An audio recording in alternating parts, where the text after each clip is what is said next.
Hey friends, I'm excited to be here with you today. I am taking a look at Aliyah DelPopolo. I think I've got her name right. Last names are a treat, right? I appreciate giving me the chance to review your portfolio. I actually just wanted to start in a video because I just got this new suit and I love it. So if you see me at a conference next year, this is what I'll be wearing, most likely. Unless I find a turquoise one and then we're going to alternate. Anywho, I'm going to keep it weird and we're going to get started. So let's take a look at Aliyah's portfolio. Portfolio. I have no idea where that came from. No worries. All right. So I already kind of love it. I don't want to skew my perspective too soon, but I think I've always really liked the addition of subtle visual elements. And these are just decorative, I would say abstract flowers, probably. Watch it be like an ocean or something. And this looks like flowers. I really like it. It's subtle. And what it says to me is that you understand the point of putting some accents on something. Like maybe it just doesn't feel finished until boop. And there is something magical about that. So Aliyah, I took a look at your LinkedIn and I'm super glad I did. I don't typically, so I just kind of listened to the universe and it said, hey, you should click on that LinkedIn. And so first I sent you a connection request, and second, you're a flight attendant now, and that is fantastic. So we've got some cool stuff to bond over. But again, that also tells me, based on the other experience that you've got with social media and email marketing and UI design and graphic design, and you're moving into this, you are a human-centered person, and I really like that. So I'm jazzed for you, and I think you can also do this work in addition to being a flight attendant. In fact, I almost wish, let's be real, it is a tough job. Most jobs are tough, but dealing with people, the public, all of it is a tough job. So I wish I had had these skills while I was flying so that I could minimize my flight schedule and do something that is creative and drives me and fulfills me and helps me build my technical skills. So I'm really impressed. That's all I want to say by that. That's all I want to say about that. All right, so I already like the layout of your portfolio. The first thing that comes to mind, though, is, oh my God, I'm old. What the hell? And I only say this because this text is so small. This is 14 pixels. And here's the problem. I think I have too high of a pixel density on my screen, and I know, something to complain about. But I do have the Apple Studio display. Thank you for my hashtag sponsor. It's my partner, my boyfriend. That's my sponsor. But I got this really nice screen. So for me, this looks really, really small, and it also makes it really difficult to target those links. So the reason I call it out is because one of the accessibility checks that we do when I evaluate websites is looking at, let me pause this. Gosh, I really hope this shows up on the video, but it does, because I know this because it's in the other videos of the website evaluations that I do. So anywho, I just hit Command-Shift-4 to kind of lock the screen for a second so I can use my mouse and gesture at things. So it shows us that it's 14 pixel Avenir. I love that font. It's beautiful. It's clean. I love it. But it's giving a very small touch target. So the accessibility guidelines, the level A is 24 by 24 pixels, which is honestly really freaking small. I always guide people towards level AA, which is a target size of at least 44 by 44 pixels. So technically this passes because you've got 51.92 pixels. Lord, I'm struggling today. 52, let's round up, pixels here by 30 pixels, but that does make it a little hard. So I just want to point out that maybe it would be really, really nice if we just had a little bit of more target room. And that LinkedIn image, I guess, is only 20 by 20 pixels. So just throwing that out there, that make it really easy for people to navigate. And we can't assume that our hiring managers that are looking at our portfolios, or the recruiters, we can't assume that they have perfect vision. In fact, I have accessibility devices here because I have poor vision, and yay, getting older is making it super fun. So just assume that we want to, or not assume, I want to say, err on the side of empowering people to navigate around your website. instead of just keeping it super clean. I think it's beautiful. So I think you've done a good job. We could just increase that to 16 pixels minimum, and that would be absolutely perfect. So no stress. All right, minimal, intuitive, aesthetically pleasing, original designs and artwork. I honestly really like that. So that's cool. UX, UI, and product design. So I'm assuming because you've got this one is bigger, and listen, literally this is just cognitive bias at play. So my assumption is that the top left project is probably your favorite, the one that you're most proud of. So if that's not the case, you should probably put your favorite one here in this place. You've also got the Laylo case study, creating a unique media product with a primary focus on successful call to action pipeline. Okay, smart. That's cute. Free experience to subscribed experience. All right, this right here, I'd love to see a couple more details, like kind of how you've done this home about resume with the pipes in between it.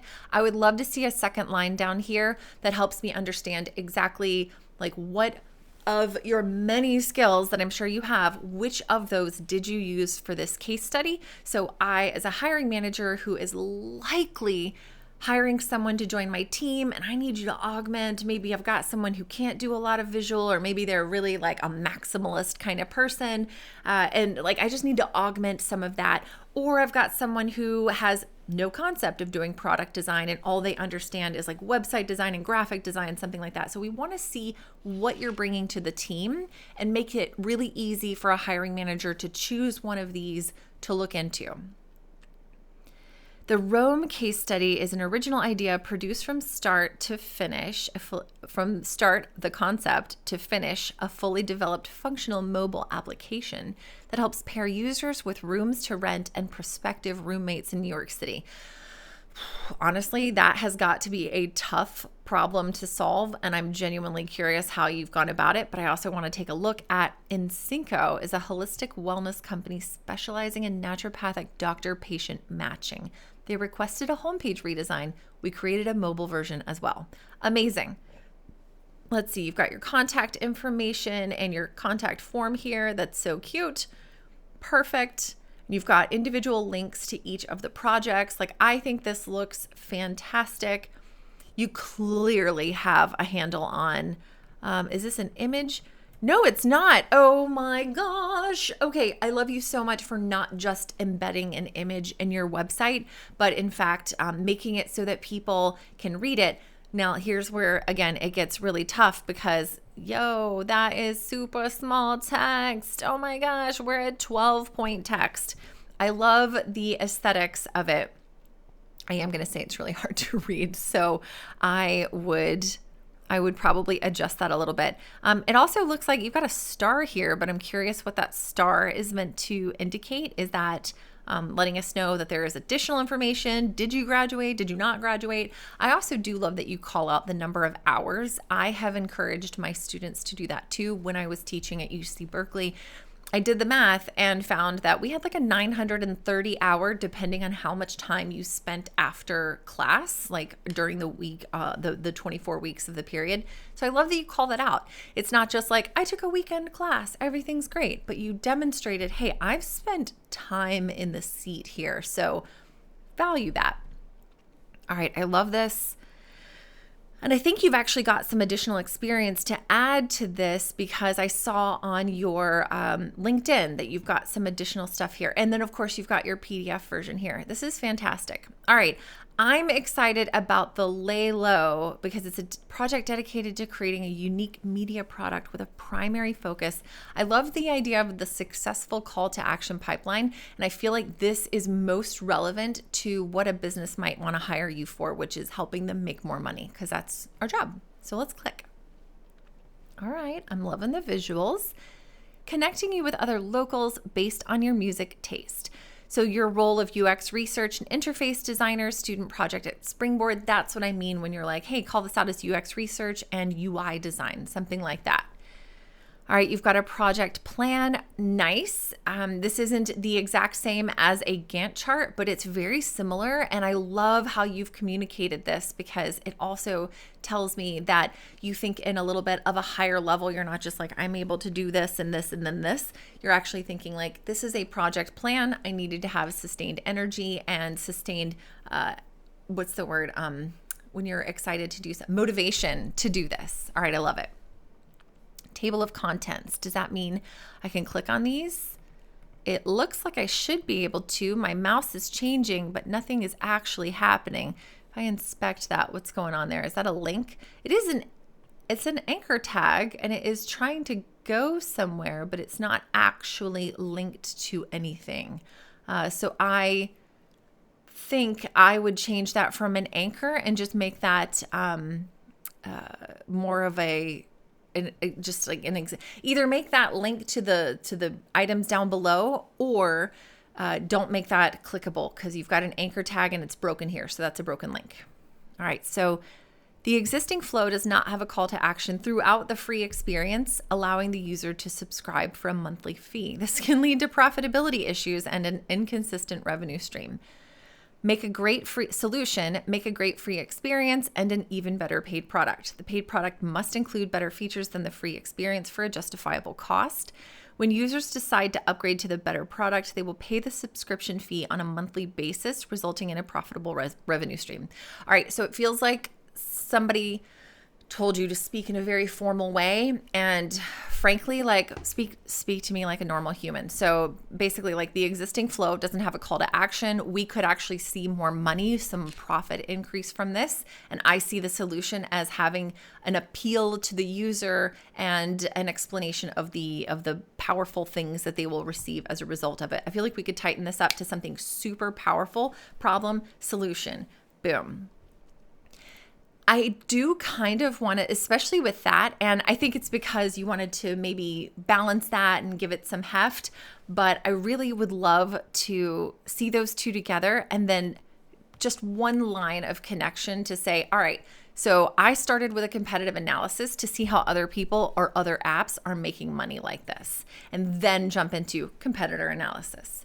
So the goal is to analyze well-known competitors and draw inspiration from the flows that they use in a call to action. Use this analysis as a reference point. The goal is to use this analysis as a reference point for the sign-up flow of Lalo.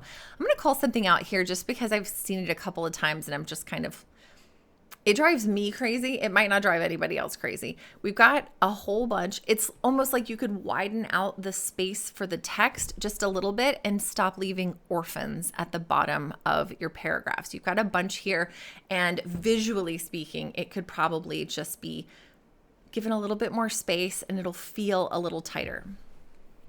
All right, so you looked at Pandora. I would make this a little bit more intense, make it more of a heading. Pandora's call to action being reduced to an upgrade button isn't the most effective for selling the product. In addition, the premium only offers one additional perk versus the plus plan, playlists, and sharing the playlist.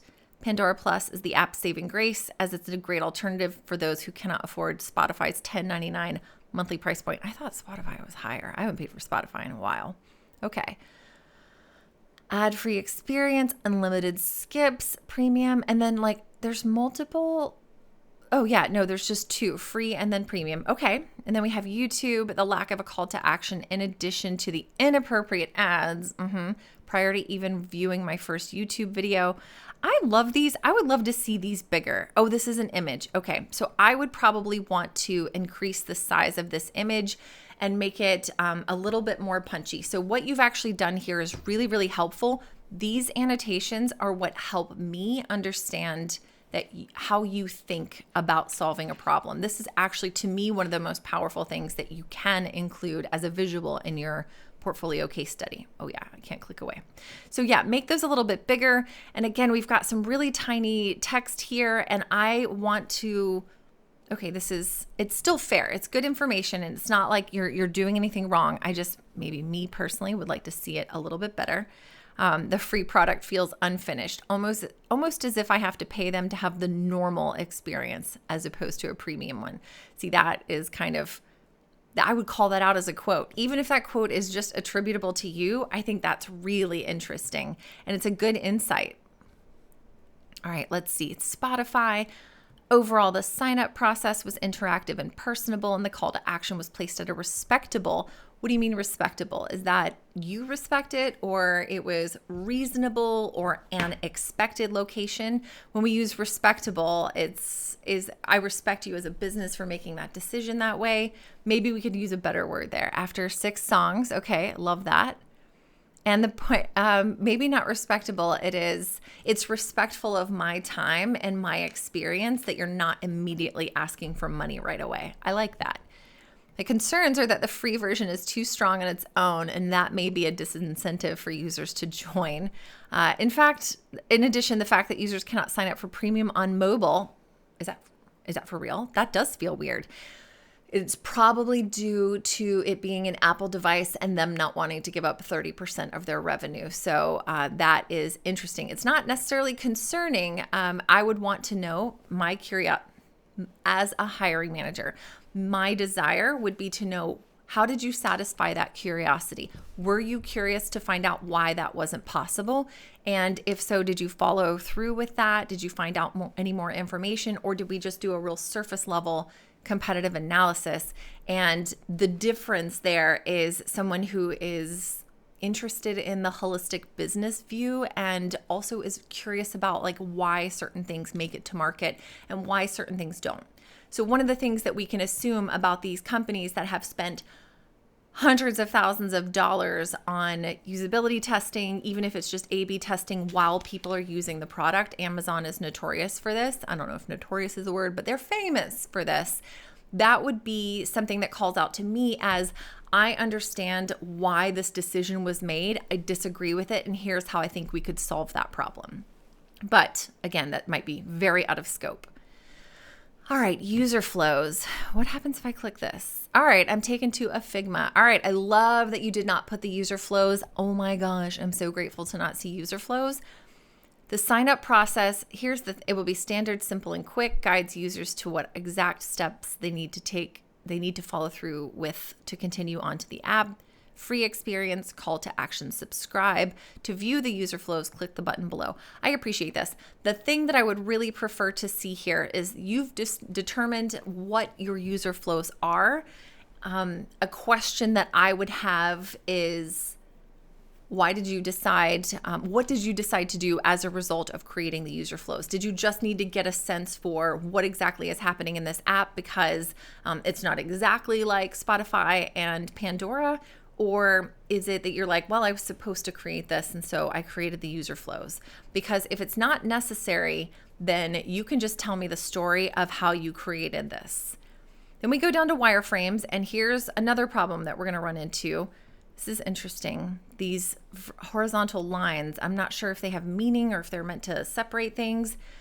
So the issue that I see, and I'm kind of like waiting for it was moving. There it goes. Okay, so it's moving side to side. Next one's coming. I would personally prefer not to have it move, but it's also potentially difficult to see what it looks like when maybe people aren't clicking through unless the carousel actually moves and indicates that it is in fact interactive. So the initial quick grayscale mockups designed to break down the fundamentals of the final design. More importantly than designed to break down the fundamentals of the final design, tell me, did you free no invites, premium invites to monthly local Lalo events? All right, the initial quick grayscale mockups are designed to break down the fundamentals of the finals. Ooh, okay, go to the app. Interesting that the timing cannot be like predicted. I feel like we sat there for quite a bit. So the wireframes are meant to build agreement, build consensus with the people that you are building this product with. So if this is a solo project, and I think it is, what I'd like to know about your wireframes is what they helped you decide and what you decided to leave out of the final high fidelity prototype as a result of creating and testing those wireframes. So the wireframes aren't just an output. They often are, because we are learning the process, and that's what we're having you do in the boot camp. But really and truly, mock-ups are sometimes created out in the real world, and I may start some fights. Like, this isn't one of those like prove me wrong situations. This is more of observation. There are often situations where we go straight into high fidelity, or as I like to do, I like to use Franken mock-ups, because most of the time I'm not coming into a product and just like making things fresh. I'm helping refine what exists first before we build something new. So I'd really like to know more context for the wireframes. What were they designed to help you do as a designer, so that I can determine your the way you make decisions and your decision-making process. All right, so I really like this. This is my favorite kind of style, where we have information and then we have some descriptions around it. What I would suggest is putting some little white space in here, because when we have too many things moving on the screen, now we're triggering the ADHD and autism and all sorts of neurological disorders that just get really confused and bogged down cognitively when we have too much going on. So what I'd prefer to see here is some space, so that I don't see this carousel moving while I already see these GIFs. And while we're at it, we don't want to put more than one GIF on the same screen. So I would probably put one here and then some description. It would be helpful if the text were bigger, and that way it would take up enough space to feel like it's meaningful. And then I would also probably suggest not using a right-aligned text, because this adds to the cognitive load for me to process I have to find the beginning of every line with my eyes. So it might just be helpful. I know visually it feels really good to have this space in between it. I would add some height or some white space between these two GIFs, and then I would left align that, because again, we want to make it easy for the hiring manager to see what you can do and not just be overly distracted. I'm also going to call this out as well. This headline is fine. I would probably pump up the size of that and make sure that you have real meaningful headings. So this is something we check for on my usability evaluation, and it says, are the headings descriptive, long enough to be descriptive, but short enough to be able to process quickly? What I would like to see on your portfolio is descriptive headings. So not just the prototype, like it sort of feels very like Apple, it's very short and brief and lots of room. But what I'd really rather see is I created the prototype to get a sense for blah, or I created the prototype to test with users, and this was interesting. I would use a better headline and also call this out as a heading and not just another piece of text that is attached to this, because a lot of times hiring managers are going to get a sense of the story you tell based on those headings, and these headings are not very descriptive. So as someone with ADHD, I will wander off mentally before I actually process the information right here on the screen in front of me. So tell me, with headlines just a little bit more descriptive, like the prototype of the free experience allows users to connect, but subscribing to premium allows the users to what? Okay. Usability testing, I'm excited by this. This is way too small. Again, with the really small images, you've got a good size image with text I can read. The struggle becomes is when you make this too small, people are going to want to see, they want to understand what they can't see. So they're more likely to go, oh, wait a minute, Usher, Bad Bunny, what's going on here? When you could just make it a little bit bigger and it would be easier to process. I also don't love these annotations being placed over the screens that you've created. I love the lines, I love the arrows, and I love this clear tape. This is adorable. It's just making it really difficult to process. Also, the headline here is usability testing helped me understand blah. It turned up an accessibility issue. It turned up a usability issue. I had several users test the wireframes and initial designs to indicate where improvements could be made. Below are some of the most notable improvements and changes made to Lalo. Again, since this is an image, this isn't communicating very much. Remember, we cannot assume that hiring managers don't have disabilities. So below are some of the most notable improvements. I'd really rather see notable improvement 1, notable improvement 2, notable improvement 3, and then some visuals around it. It could be that you move this image over to the side and then each one of the numbers points over to the area it's concerning here on the visual. Something like that would be helpful. And then, oh, I love that you kept this super tight. It's not overwhelming. Reflection, next steps, add a yellow highlight color to an artist's photo when they're selected, clicked on as a top artist. Cool. Takeaways, design should be mobile friendly and keep the user's best interests in mind. A great free experience will likely influence a user to pay additional for premium features. Yep. And the UI should match the vibe and aesthetic of the app as well as the message that you're trying to achieve. So what I want to see between usability testing and reflection is what I learned and what made me change before, because it looks like you only tested wireframes and initial designs and not this final high fidelity design. So I'd love to know the changes between wireframes and high fidelity designs included blah. So it would be really interesting just to hear your words for what that is actually. Rome case study and Cinco case study. This is great.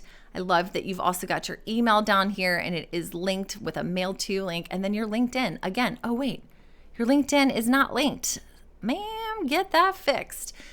So we want to see that your LinkedIn, again, make it really easy for somebody to reach out to you. But I think overall, this looks fantastic. I think you've got a beautiful aesthetic. I love the decisions that you've made to share really cool stuff here. Just add some more details so I know exactly what I'm looking at. And really good work. I love, love, love this. So have a fantastic day. Thank you so much again for allowing me. Thank you for allowing me to review your portfolio. And I would genuinely love to hear the thoughts of anybody in the comments who has had a chance to look at it and wants to know any questions, has any questions for, oh my gosh, why did I forget your name? Aliyah. Why would I forget that? Anywho, everybody have a fantastic day, and I will see you for the next Early Career Designer portfolio review. Thanks.